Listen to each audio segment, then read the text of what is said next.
Hello everyone, good morning, good afternoon and good evening to all of you, depending on where you're joining us from today, and a very warm welcome to those of us watching back on demand. It's great you've taken the time to learn more about our PG certificate in clinical bioinformatics today. My name's Jessica and I'm the course advisor for this course, and I'm here to support you during your application process. So at the end of this webinar, I'll provide some useful links through which you can contact me, but you can find the email address to contact me at the bottom of each slide. So that's studyonline@manchester.ac.uk. So we've got lots of useful information to share with you today during this webinar, and we've got a wonderful panel joining us. So I'll introduce those firstly. So Fran, would you like to start to introduce yourself? Yeah, hi everyone. I'm Fran Hooley, a lecturer in Technology Enhanced Learning. I'm Deputy Programme Director for the PG Cert, and I also support Unit 3 along with Pete. Pete, I think you're on mute. My name is Pete Causey-Freeman. I'm a lecturer in healthcare sciences, focusing mostly on clinical genomics bioinformatics. And I am, as Fran mentioned, the lead on the third unit, which is the Introduction to Programming.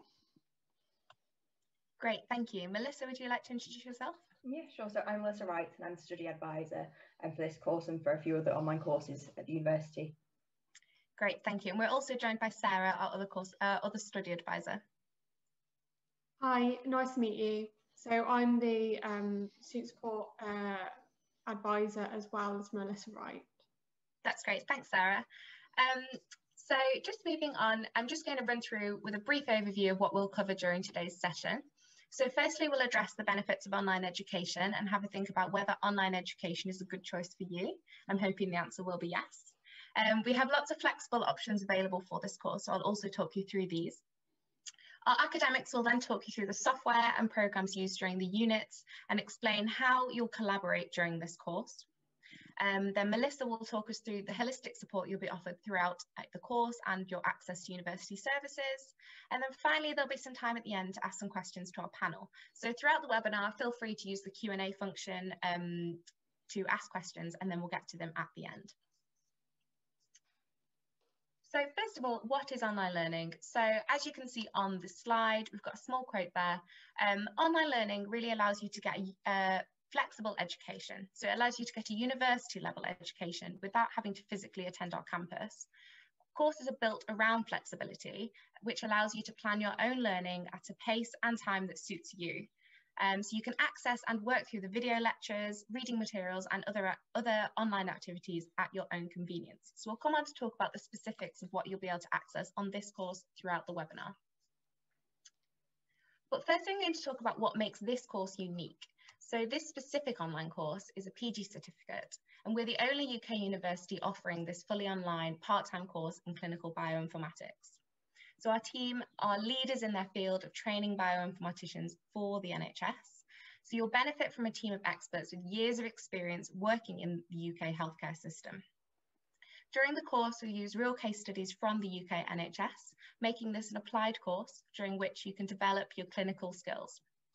So we have a real range of students joining us on this course, from professionals with years of experience looking to specialise and hone their clinical skills, which they're obviously existing skills, to those with fewer years of experience but who are looking to develop their knowledge further and move into a clinical setting, for example.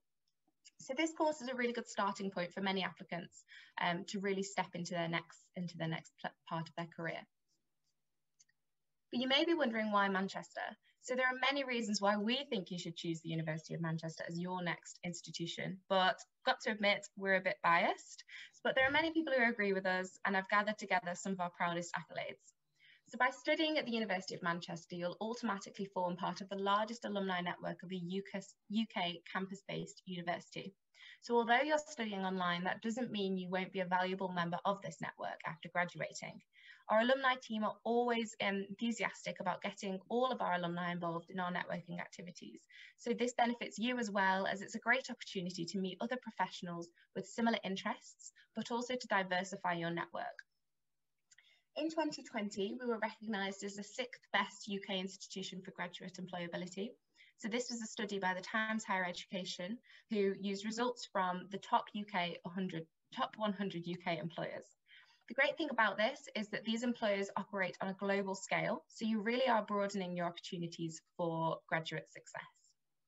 Our careers service can offer support with finding employment or further study following graduation, and this is just one of the benefits of studying with us here at the University of Manchester.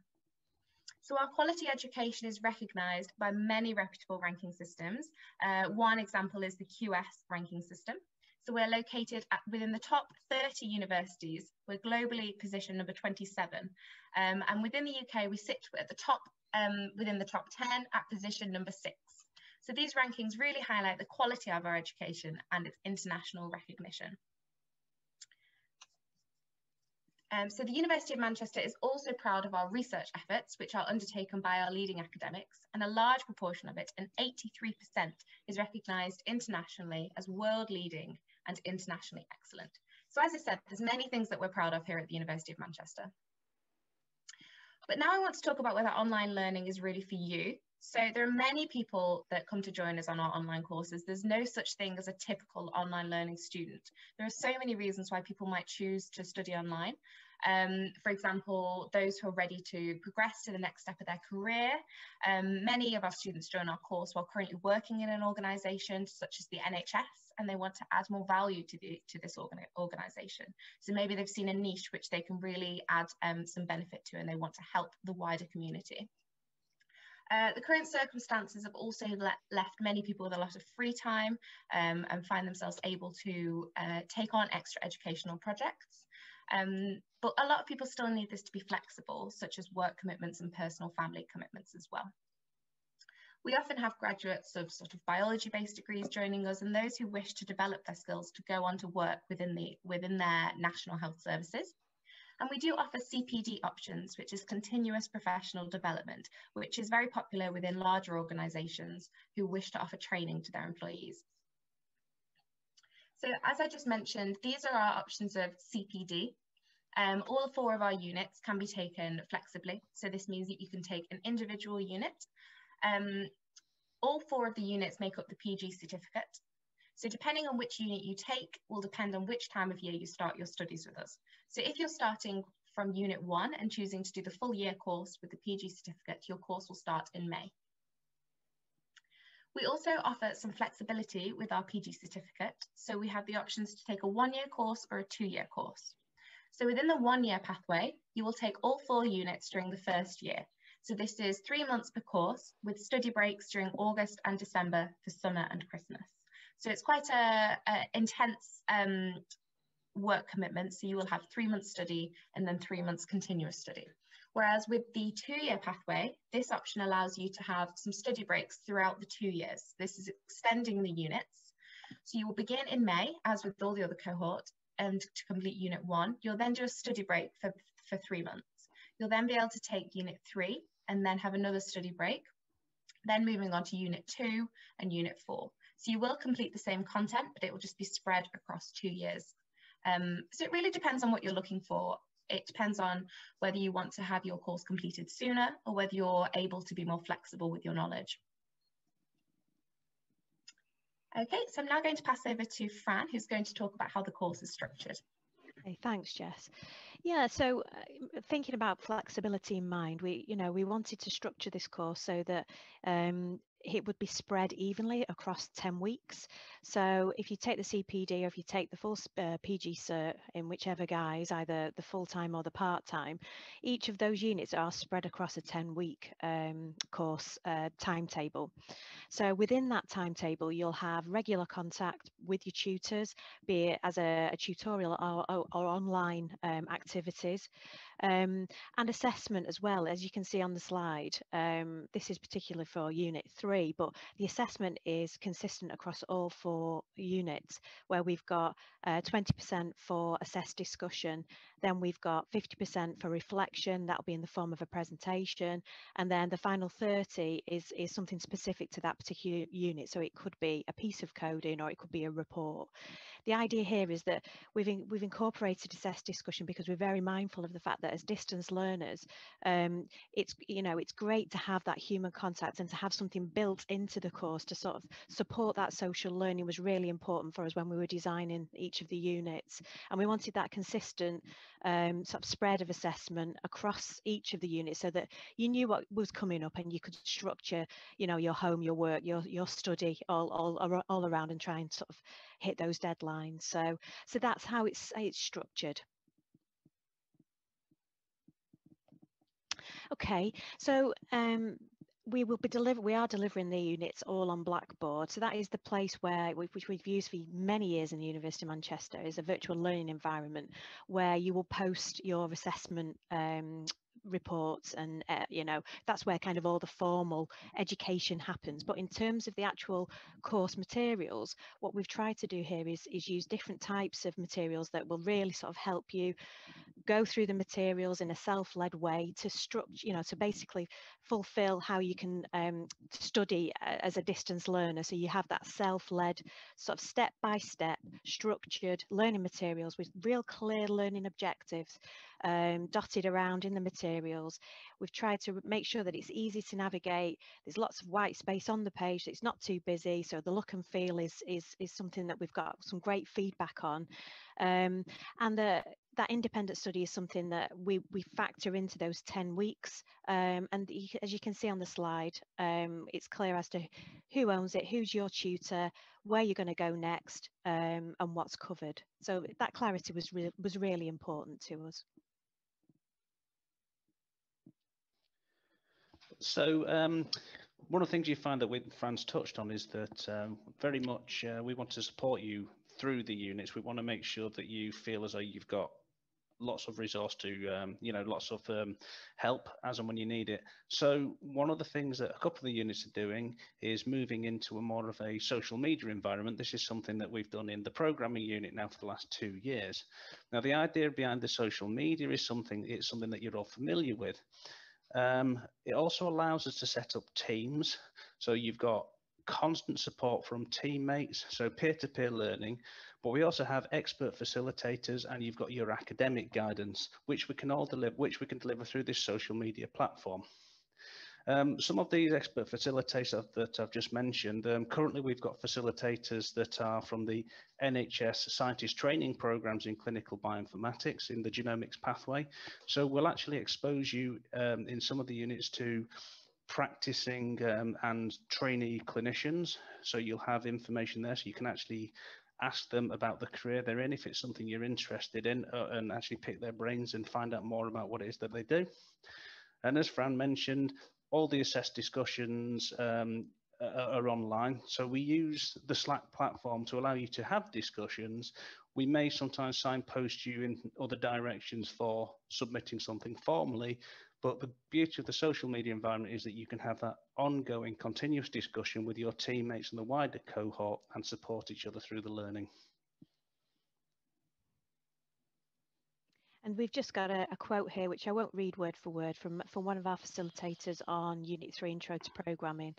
But essentially, yeah, just to sort of back up what Pete's just said there in terms of that social environment, having something that's more informal rather than a formal discussion forum, which is you know, can be sort of stop conversation and stop that natural flow of ideas. Then we've used Slack, and you can see, as it's backed up by Clodagh here, that they're very vocal. They know it's a safe space, and then they know, really importantly, that there's no such thing as a stupid question. So we've had some great feedback in terms of using Slack just to help that discussion and to reduce that potential isolation that you might feel as a distance learner. So throughout we try to distribute the materials. As Fran said, most of the stuff, the Blackboard will be your friend and that will guide you through it. However, we also try to use practice specific distribution. For the programming module, for example, we'll use a tool called GitHub. This allows us to distribute the learning to you in an industry standard version control platform. You'll actually develop and take the course within this platform. So you're actually using an industry standard tool while you're actually doing your learning. So you'll become familiar with that. It'll introduce the concepts such as version control and project management and project planning within this environment using Slack to support that management. And the reason that we do this is that we allow you to learn the fundamental skills that you can take away once you finish the course, but do it in a safe environment. For example, if you make a mistake during the course, it doesn't matter. That everything that we do can be fixed, and you've got people there that can help you fix it, and you've got your teammates, so that when it comes to doing things on your own, when you've come out of this, you'll have hopefully a support network that you've gained whilst taking the course. You'll be aware of the tools and the skills needed to interact with other software developers or other informaticians, so you'll learn effective communication. But you'll be using the industry standard tools, so you'll actually be able to go back into the workplace and use these and continue your own development. And again, another quote from Claude, which I'm not going to read throughout. But one of the great things about using GitHub for learning coding is that it allows us as the facilitators to see your code. You can push things up and it effectively becomes an online environment. We can see what you've done. We can help contribute. Your teammates can contribute code. So one of the other things is that when you're doing your coding projects, you're never alone. For example, we're now, because of the numbers we get in, we're putting you in pairs to actually develop something that we'd like you to use when you leave the unit. And for example, you might be developing in pairs, but if you get stuck, GitHub provides a platform that you can put it up onto the cloud, and then people in your team can help you do some of the coding if you're stuck. So it's very much a supportive teamwork environment. Even your self-led work can have collaboration and can have peer-to-peer support. So how are we delivering the coding materials then? Well, we're using Jupyter Notebooks, which are web-based notebooks that have instructional, so examples, activities, exercises, alongside the actual coding fields, where you can practice by yourself in a safe to fail environment and just try different types of inputs into the coding so that you can sort of play with it. And the idea here is, I mentioned we place a lot of importance on the social learning, but this is more self-led, and these Jupyter Notebooks, they can be taken away. So once you go through the course and you access the materials, these can be downloaded and you can go back and then practice those skills when you leave the unit. So yeah, they've been really well received. We've got some great feedback from last year from a number of the students, where because we can structure the materials in a very sort of bite-sized way, we can give sort of you step by step and build your coding knowledge just incrementally, and that with the social side of it really helps you have that kind of supportive environment, but using the tools such as notebooks, such as GitHub, that are really out there in the real world. And keeping the whole unit, I mean, not just the program unit, but keeping the whole course realistic is something we've tried to do throughout. We want to teach you industry standard tools and industry standard software that's very, very widely used. And this isn't just for as I said, not just for the coding, also for the bioinformatics and for the other projects, so the other kind of informatics skills that you'll pick up during the course. The reason that we want to teach you the fundamentals using these platforms is so that when you go out away from the course, you're able to pick up the tools that other people are using and communicate with them, and you'll understand how these are being used and how to utilize them yourself.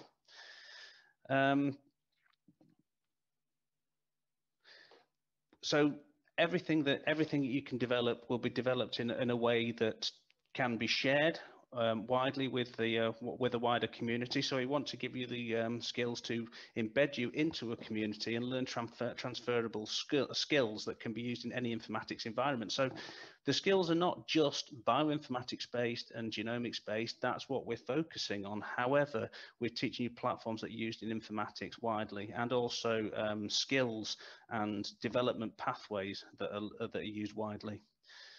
But the great thing about learning these skills is that in the genomics, bioinformatics, particularly in clinical genetics disciplines, these skills are becoming extremely desirable.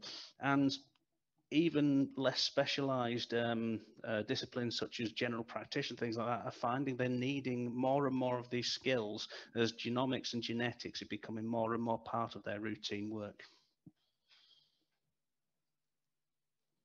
Okay, so how do we link back to practice? So Pete just mentioned in terms of the tools and the approach we take, we've also incorporated some real world problems. So we asked the students for sort of barriers, problems, challenges that they have within their own practice, which we can then incorporate specifically within Unit 3 for the programming. We can incorporate that as project work within the unit. We've also, as you can see, there's a still of an image of a video there. So we've actually gone to the clinical bioinformatics community for some problems so that they can be solved within the course units as well. The project work itself, so we basically source these challenges, and then as part of Unit 3 for their final individual piece of coding, we then support them to actually create some coding that can then support tools in the clinical bioinformatics community. So the picture there is a variant validator on the right hand side, which is Pete's site. We've actually got students from last year who are actually creating content now and supporting that site, and it will be going live soon. So you can see we really place a lot of importance on that link to practice, keeping the course materials relevant, keeping it so that we're using actual real world authentic problems within the course and actually impacting back out to the clinical bioinformatics community. Just to expand on that point, Variant Validator, as Fran said, is the tool that I develop. It's the website. It's also got much more powerful kind of engines in the background, which you'll learn to not just use the interface on the website, you'll learn to use the background interfaces as well. So the background engine as well. But at the moment, I think I've got maybe 4 or 5 projects on the go from people who have taken this course, and they're actually developing tools that the clinical community have asked me to build, and they're contributing to a piece of code that is being used on a global scale in clinical genetics, in diagnostics, in journals and in clinical databases. So it is an opportunity to develop something that your peers will be able to use and will thank you for, hopefully.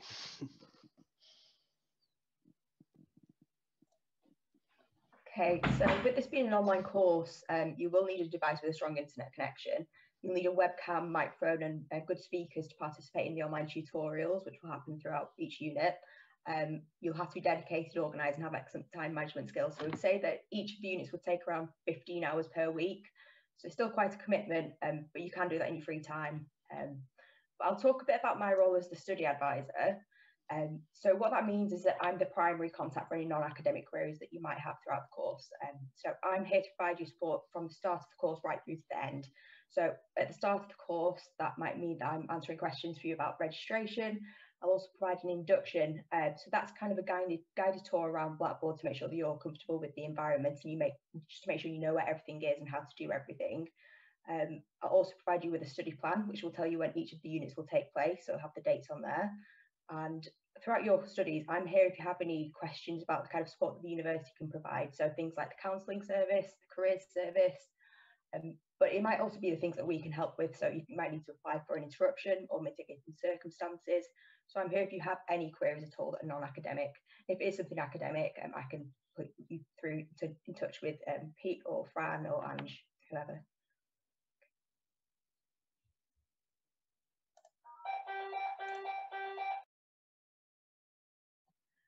Don't know what that was. So thank you very much everyone for providing your information there. Well, that's the end of our content section. So I'm just going to ask if any of you have any questions that you'd like to ask to our panel. Now would be a great time for you to pop them in the Q&A box, and we'll see if any of those come through and have a go at answering them. As I mentioned, I'm the course advisor here for this course. So if you have any questions related to the admissions process or anything that we've covered during today's webinar, feel free to get in touch via email. I do recommend having a look on our YouTube channel. We have lots of really great resources, speaking with Fran and Pete and other members of the academic team. We also have some really great resources about wellbeing and other ways that you'd be supported throughout the course. but they're available on our YouTube channel just there. Otherwise, you can book a Zoom consultation with me via Calendly, the link on the screen, or feel free to drop me an email and we can arrange one at a time suitable for you. So I've just seen a few questions come in. So we've got one question here from one of our attendees. Could the course be completed in 1 year whilst working full time? So I'm not sure, Pete or Fran, whether one of you wants to have a quick answer about sort of workload, balancing this alongside how students balance it alongside their full-time jobs. So, well, I'll pick this up because it kind of links into what we were talking about earlier in terms of how we've structured the course and how we're trying to build the material so that it's spread across the 10 weeks. Because we have had, you know, in terms of our cohort now and the last year, there's a number of people who are trying to work at full time as well as study, as well as home life, as well as everything else that you have to deal with. So we, as I mentioned before, we have structured it so that you can complete it within the year, so complete all 4 units from May all the way through to the following year. So it is possible, but as Melissa said, there is around about 15 hours study time each week, so it is a commitment. And as part of the materials, we've incorporated assess discussion. So discussion is a key part of the course. So you'd have to sort of set time aside during your week to actually contribute to those discussions, you know, throughout those 10 weeks, because it really is essential to sort of the benefit that you'll gain from it in terms of being a distance learner, but also from the peer-led learning that we incorporate into the materials. It really does it's integral to it. So it's kind of really having that, being time, you know, managing your time, being organised and being able to spread the learning across the 10 weeks. It has been possible for people who are full-time to complete it. So it's a long answer, but the answer was yes. That's great. Thank you, Fran. So we've had another question in from one of our attendees who is from a computer science background, and they want to know whether this would be difficult for a student without a biology background. So this is more about the entry requirements. I don't know whether either of you have any comments. Fran, you're nodding your head. Or Pete, I don't mind.